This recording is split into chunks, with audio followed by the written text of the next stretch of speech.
I want to leave my girlfriend who was roped. I realize right up front that I'm going to come across as a jerk and I will probably get lots of hate for this, but I'm looking for all points of view. Also, this is going to be very long because I just don't know what to leave out and honestly I need to vent some. Here is the story.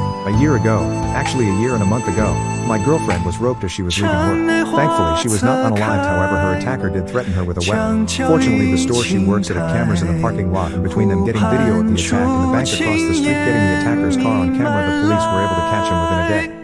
Between the video and DNA testing he did not even contest, he just pleaded guilty in exchange for not receiving the max. Since there were aggravating circumstances, the weapon, the judge gave him a 20-year sentence, and with time for good behavior he can be out in about 10 years, give or take. I tell you all of that to make it clear that her attacker is no longer a threat. She doesn't have to fear him coming back for her at least for 10 years or so. Obviously this was a very traumatic event in her life, and while I was not a victim per se, it was also very traumatic for me as well. I can't imagine what she has gone through, and I don't compare my situation to her at all. But I have had severe bouts of depression because I couldn't protect her, and knowing someone else was harming her sometimes was almost more than I could handle. Right after the incident she did not want to see me. I get that, it hurt, but I understood. Her parents picked her up from the hospital and I did not see or hear from her for a week, which I sort of get, but I think I could have gotten a text or something just saying she was okay. Finally a week and her sister calls me and lets me know that she is staying with her parents and she will be calling me in a couple of days. She never called me. Instead I once again get a text from her sister saying she would like me to come over for a few minutes so we can talk. I get up and go over and am greeted at the door by her mother, who very calmly and very coldly starts laying out to me how I am to act and what I am to say. I am further instructed to not attempt to make any physical contact with her, as in hug or anything. Okay, again I get it. Major trauma. I'm sure they have been coached by therapists/counselors or something in what to say and do around her, so I play along. I walk in and she is sitting on a chair with her dad standing next to her and her sister sitting on the couch. As I walk in the room the sister starts talking and telling me that my girlfriend wants me to know that she is okay, but obviously she has been traumatized and appreciates my understanding of her recovery. She never said one single word to me and barely looked at me. Again, this was right after the event and I'm understanding that this is how it has to be.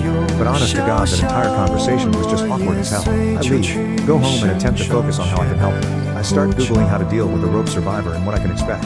She starts going to therapy initially 2 times a week, then after 2 months it goes down to 1 day a week. In the meantime she finally makes contact with me and asks to meet at a coffee shop. I get there and she is already there and waiting. At this point in time they had her so medicated that I was dealing with a zombie for the most part. There was no emotion and she was very methodical in her speech. Basically she wanted to get together the day to tell me that she couldn't go out with me for a while until she got past some issues she was dealing with. Of course I told her I understood. This was almost a month after the attack and this was our first conversation by herself, so I was already living under this assumption. I told her I would be there for her and that whatever she needed, whether it be space or a shoulder to cry on or anything, I was there for her. I started to tell her that I loved her and she stopped me. She told me that right now she didn't want to hear that and that I had to respect her wishes. I was once again a little hurt and frankly surprised, but I said whatever she wanted. She starts texting me the next day.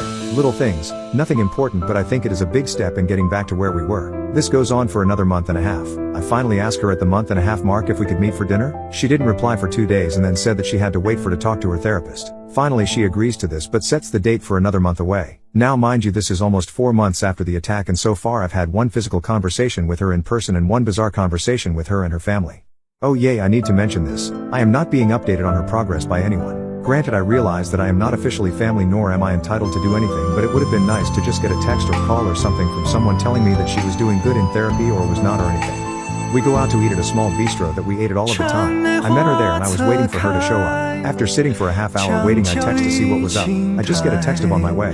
She finally arrives and sits down. I ask her how she has been and she snapped at me and told me to not ask her personal questions. We ate and after dinner I wanted to just sit and talk because I missed the person I had talked to almost every day for the previous 3 years.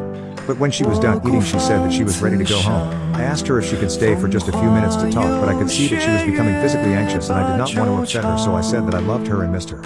She just walked away. She goes back to texting me the next day like nothing had been wrong. We actually start to see each other once a week for lunch and she is getting more and more comfortable with being out, so she sits and talks a while. She has also started a new job which she tells me about. This goes on for another 4 months. I'm happy to see her and all, but honestly I'm very lonely and we have not even so much as held hands. Then one day she doesn't show up for lunch. I text to see if she is okay. No reply. I call her parents to see if they know where she is and to make sure she is okay. I got the runaround from them and by this time I am starting to get upset because I don't want to know where she was at or anything, I just wanted to know if she was okay. After actually saying that her mom says, yes she is okay but don't expect to hear from her for a while. Well, that makes me start to thinking she has had a relapse and is in the hospital. But what can I do? All I do is go home and try and take my mind off of it. 2 weeks pass with nothing from anybody. I'm trying my best to be reasonable here, but basically I call her sister and ask if she is still alive or what. She knew I was getting frustrated, so she apologizes, but that her sister told them to specifically not let me talk to her. At this point I break down. I don't know what I've done wrong here. I have not pushed her. I have not tried to get her to be with me in any way other than to just talk to me, and even then I have had very generic conversations so as to not upset her. I then get a text from her asking if I would meet with her at an address I wasn't familiar with, but once I looked it up I determined this was a therapist office. I am told to be there at 4, which meant I had to leave work early to get there. I check in at the front desk and I'm told that the therapist wants to speak to me alone for a few minutes. She comes in and I now know where the parents were getting this from, because after formally greeting me she then started to provide me with a list of do's and don'ts. She then told me that my GF wanted to speak to me and had something to tell me. I go in and she is sitting on one chair and I am instructed to sit in the other. She has a box of tissues and has been crying. The therapist tells me that I am here because my girlfriend has something to tell me and that she wanted the safety of therapist office to feel safe.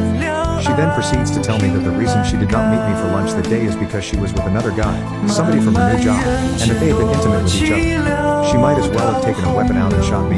It couldn't have hurt anymore. I just drop my head and begin to cry. The therapist then pipes in with some logic about her taking back her sexuality since she was attacked and how this wasn't cheating in the same sense of cheating. My girlfriend then proceeds to tell me that she does not want to lose me and that she is just very messed up in the head and that it was a one-time thing and blah blah blah. I feel very trapped at that moment. I felt like I was ganged up on, and the more I said the madder I got. I finally just said to her, "You haven't so much as held my hand in the past half year, yet you can go F some guy you met at work while I sit like an idiot waiting for my junior high like date." This of course caused her to go into hysterics and the therapist asked me to leave. I apologized and told her to text me if she wants to keep working this out. I get that text later that day. Now she is all chatty and crap telling me that this was the worst mistake of her life and please talk to her. I tell her that I don't know if I can go on with this but agree to meet her. I flat out tell her right up front when I see her that for me to even consider going forward with this that she has to cut this other guy off, period. She tells me that is impossible because they work together, and I tell her that I'm sorry but I won't even consider it if she is going to see this guy every day. She decides to find another job, and after talking with my sister who I have told everything to, she said that while it is not common, some women do attempt to have intimacy after being attacked so that they feel like they have power again. Now why I am not the one who she did this with I have no idea, but I know I feel like I am being punished for something I did not even do. She changes jobs and we go back to our lunches, and I do this twice when I tell her that I am getting a little tired of just meeting for lunch and doing nothing else, so she agrees to come over to watch TV with me.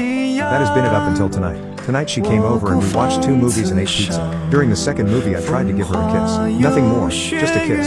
She backs away as though I was a cross and she was a vampire and tells me she is not ready for that yet. Okay, not my finest moment here, but I tell her that it's been a year and a month and I have not tried one goddamn thing with her or forced her into anything, and yet she willingly left some other guy months ago, but here I am still waiting to hold hands. She of course starts crying, but this time I'm not as fast to apologize. I do apologize for the tone of my voice and tell her that I would never try and force her to do anything against her will, but honestly I feel like I have been kept on the outside. I've been cheated on. I don't give 2 craps what they call it. She willingly had unprotected intimacy with someone else, and I feel like I have done everything to try and be a supportive boyfriend. I tell her that honestly I don't want her to text me until I decide what I'm going to do. I don't want to be unfair to her, but by the same token a year is a long time and we are really no closer to being back to normal than we were 6 months ago, and I have no idea how long this will go on. Now here is the part where if you didn't think I was jerk before, you will now. I am just tired of not having intimacy. Look, I certainly understood not trying anything right afterwards and even months afterwards, but it's been over a year and we're not even holding hands, and frankly the fact that she has been with someone else since this incident has unalived me inside. So I told her that I'm going to think things through and promise to talk with her next week sometime. But as it stands tonight I think I'm done. I love her. I hate the idiot who ruined both of our lives. I know this isn't her fault and I hate that I feel like crap no matter what I do. If I stay I'm going to be resentful, and even if she comes over tomorrow and has intimacy with me it will feel like either pity intimacy or desperation intimacy. But I know ending this will be punishing her for something that isn't her fault either. Advice? My god, this is way too long. TL. Doctor. GF was roped over a year ago. In the meantime I have given her space and let her deal with things as she deems fit. We have not been together intimately since the attack. She on the other hand has been with another guy since. I think I'm done but looking for advice.